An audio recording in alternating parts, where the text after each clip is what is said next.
ও দুনিয়ার টাকাওয়ালা, শোনো শোনো, আজকে টাকার বাহাদুরিতে বিচার পাল্টাও। সেদিন চিৎকার করে করে কাঁদতে হবে আর বলতে হবে, মা আগনা আন্নি মালিয়া, আমার মাল তো আমারে বাঁচাইতে পারতেছে না। আজকে ক্ষমতার দাপট দেখাও। সেদিন চিৎকার করে করে কাঁদতে হবে আর বলতে হবে, হালাকা আন্নি সুলতানিয়া, আমার ক্ষমতাও তো শেষ, আমার এখন কে বাঁচাবে? আওয়াজ আসবে, আওয়াজ। মালিক আযাবের ফেরেশতাদেরকে হুকুম করবেন, খুযুহু ফাগুল্লুহু সুম্মাল জাহিম সাল্লু, ধর এগুলারে, ধর এগুলারে, বান বেড়ি পড়া, টাইনা টাইনা জাহান্নামে লয়া যা। বলে বেড়ি কেমনে পড়াবে? আহারে, কোরআনের পরের আয়াত, সুম্মা ফি সিলসিলাতিন যারউহা ৭০ যিরাআন ফাসলুকু, ৭০ গজ লম্বা শেকল দিয়া তাদেরকে পেঁচানো হবে। হযরত আব্দুল্লাহ ইবনে আব্বাস ব্যাখ্যা করেন, এই লম্বা শেকল দিয়া কেমনে পেঁচাবে? হযরত আব্দুল্লাহ ইবনে আব্বাস বলেন, ওই শেকলের মাথাটা নাকের ছিদ্র দিয়া ঢুকাইয়া পায়খানার রাস্তা,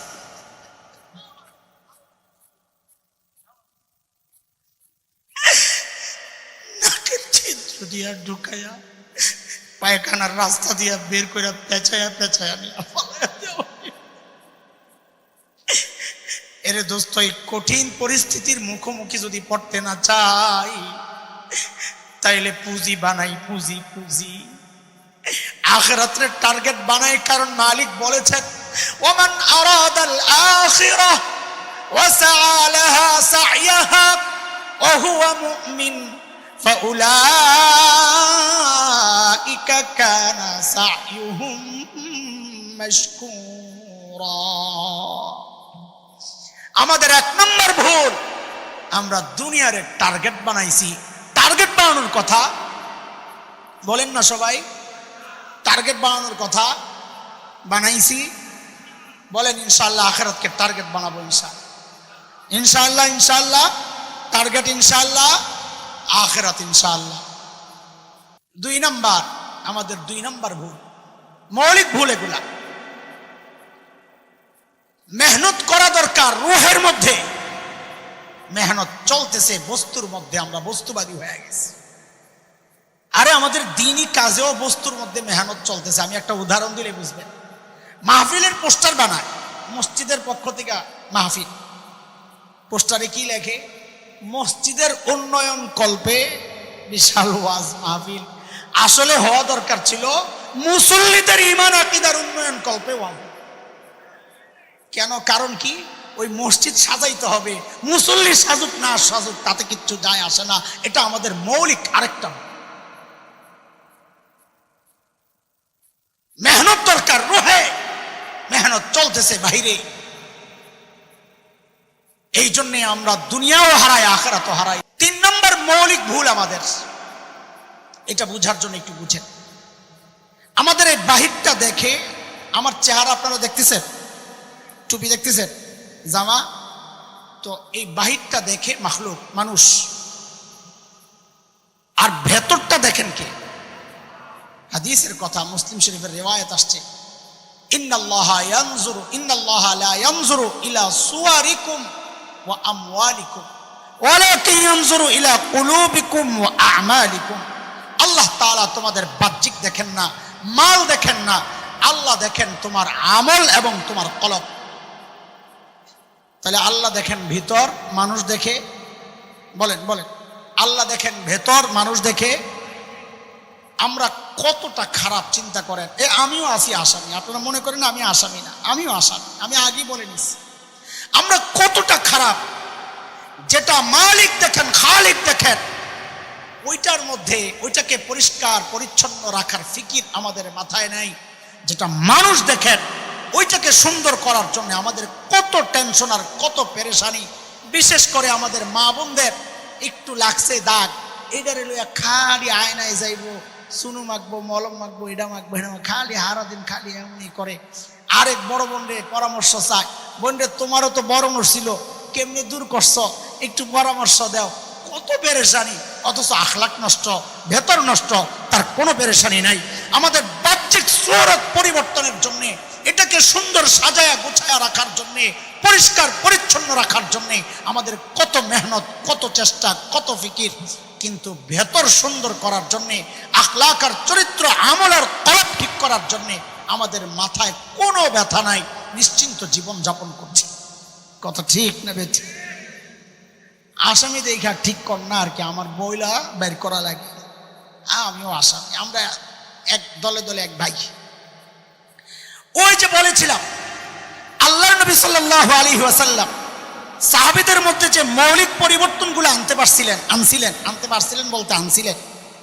এর মধ্যে এটাও একটা মৌলিক পরিবর্তন যে সাহাবায়ে কেরাম ইমানের আগে ছিল বাহির নিয়ে টেনশন, যে ইমান কবুল করছে বাহিরের টেনশন বাদ, এখন ভিতরের টেনশন লইয়েই তারা পেরেশান। এর একটা উদাহরণ ছোট্ট করে দিয়ে দিই তো বুঝাটা সহজ হবে। আল্লাহর নবীর এক সাহাবী হযরত মুসআব ইবনে উমাইর রাদিয়াল্লাহু আনহু, নাম কি? মক্কার যুবক, বাবা মায়ের একমাত্র সন্তান। বাবা মা ধনী মানুষ, ছেলেও খুব আহ্লাদি, মার আদরের সন্তান। অনেক সময় টাকা পয়সা থাকে কিন্তু রুচিটা এমন উন্নত থাকে না। অনেক সময় টাকা পয়সা নাই, রুচি খুব উন্নত। আমাদের মাদ্রাসার ছাত্র আমরা যখন লেখাপড়া করি, আমরা মাঝে মাঝে কাউরে নিয়ে হাসতাম। নাস্তা খাওয়ার টাকা নাই পকেটে, খরচপাতি নাই, কিচ্ছু নাই, বাবাও গরিব, সংসার অসচ্ছল, কিন্তু হ্যাঁ টুপি মার দিয়া ইস্তারি করে পরবো, জামাডারে ইস্তারি করে পরবো, ফিটফাট চলবো, যেন জমিদারের পোলা, দেখলে বোঝা যায় না গরিবের বুথ। রুচি উন্নত। আবার অনেকে আছে টাকা পয়সা আছে কিন্তু চলে স্বাভাবিক। হযরত মুসআবের মধ্যে দুইটার সমন্বয়ই ছিল, টাকা পয়সাও ছিল আবার রুচিবোধও ছিল। হযরত মুসআব পোশাক পরতেন মক্কার সবচাইতে সুন্দর পোশাক, স্টাইল, চুলের স্টাইল আলাদা, সুঘ্রাণ ব্যবহার করতেন, সুগন্ধি, সবচেয়ে সুন্দর সুগন্ধি, যাকে বলা হতো ফাতা মক্কা, হিরো অফ মক্কা, মক্কার যুবকদের আইডল হযরত মুসআব ইবনে উমাইর। মক্কার যুবকরা ফলো করত মুসআবকে, তোমরা যেমন ফলো করো, মক্কার যুবকরা হযরত মুসআবকে ফলো করে, তার মতো পোশাক বানাইতে চায়, তার মতো চলতে চায়, বলতে চায়, ফ্যাশন। মক্কার অলিগলিতে মুসআব যখনই চলে, নারী পুরুষ সব তাকায়া থাকে তার সৌন্দর্যে মুগ্ধ হয়ে, সুগন্ধি ছড়াতে ছড়াতে যায়, চারপাশ সুগন্ধি, বিমোহিত হয় মানুষ, সুঘ্রাণে মৌ করে পরিবেশ। হাই মুসআব। এর মধ্যেই নবী আলাইহিস সালামের দাওয়াত পৌঁছে হযরত মুসআবের কাছে। আল্লাহ দিল পাল্টাইয়া দিছে, দাওয়াত কবুল করছেন, মুসলমান হয়ে গেছে। যেই মুসলমান হয়ে গেছে এখন টার্গেট ঠিক করে ফেলছে, মৌলিক ভুল যেটা করতো ওই ভুল ঠিক করে ফেলছে। এখন আর বাহ্যিক সৌন্দর্যের দিকে মুসআবের কোনো মনোযোগ নাই, এখন ভিতরকে সাজানোর মনোযোগ। এটা তো মায়ের জন্য বড় কষ্টের কারণ হয়ে গেছে। হায় আমার এমন ফ্যাশনেবল ছেলেটা, এমন স্টাইলিস্ট ছেলেটা কি হয়ে গেল। এখনকার কিছু মানুষ যেমনটা বলে, আমাদের কাছে অনেক ছেলেপেলেরা আসে, মহাব্বতের সম্পর্ক, তো মহাব্বতের দাবি, যাকে মহাব্বত করে তার মতন সাজতে চায়, এটা মহাব্বতের দাবি। তো পাগড়ি পরে, জুব্বা পরে, দাড়ি রাখে। ইউনিভার্সিটির অনেক ছেলেপেলে, কলেজের ছেলেপেলে, ওদেরকে দেখলে তো ভালো লাগে। আমাদের মধ্যেও বাহ্যিক সুরতটা আমরা যেটা ধরতে পারি না, ও ধরে ফেলছে, মাশাআল্লাহ, খুব সুন্দর লাগে দেখলে। বুঝার উপায় নাই, মাদ্রাসায় পড়ুয়া না কলেজ পড়ুয়া, বুঝার উপায় না। তো মাঝে মধ্যে এই কথা আমাদের শুনতে হয়। আমার ব্যাপারে এক বাবা বলছে, এক বাবার কথা এটা, কি বলছে যে এই মোল্লার কাছে যাইয়া আমগো মহল্লার সবটি পোলাপাইন বরবাদ হয়ে গেছে। ওই যে সুরত পাল্টা হয়ে গেছে, এখন মোল্লা হয়ে গেছে সব। ঠিক এই কথাটাই মুসআব ইবনে উমাইরের মা বলেছেন। এই বড় মোল্লাকে বুঝাইতে পারি না, কে বড় মোল্লাকে? মুহাম্মদুর রাসূলুল্লাহ সাল্লাল্লাহু। এই মোল্লার কাছে যাইয়া আমার পোলা মুসআবটা বরবাদ হয়ে গেল। মার কষ্ট বুঝায়, বুঝ মানে না, কারণ ইসলাম যে কবুল করে তার ওই ইসলামের বুঝই তার বুঝ, দুনিয়ার বুঝ তার আশেপাশে আর ভিড়তে পারে না। হযরত মুসআবের মা অনেক কষ্টে সইতে না পাইরা আপনজনের সহযোগিতা নিয়ে হযরত মুসআবকে বাঁধছে, ঘরের মধ্যে আটকাইছে, যাইতে দেব না। মুসাহাবের কষ্ট কষ্ট কষ্ট একসময় যে কোনো ভাবে ম্যানেজ টেনেজ কইরা নবী আলাইহিস সালামের কাছে পালায় আসে, বলে ইয়া রাসূলুল্লাহ আমার ইজাজত দেন, আমি হিজরত কইরা হাবশায় চলে যাব। হাবশা চিনেন তো? কোথায়? আফ্রিকা। আফ্রিকা মানে আফ্রিকা তো বিশাল অঞ্চল। এই যে কয়দিন আগে আমাদের একটা বিশ্বব্যাপী একটা আলোচনার বিষয় ছিল, কিরে ব্রিক্স, কি গেছে শুনেন না একটা শব্দ ব্রিক্স? ব্রিক্সের সম্মেলন গেছে। কারা কারা এটা? হ্যাঁ, BRICS।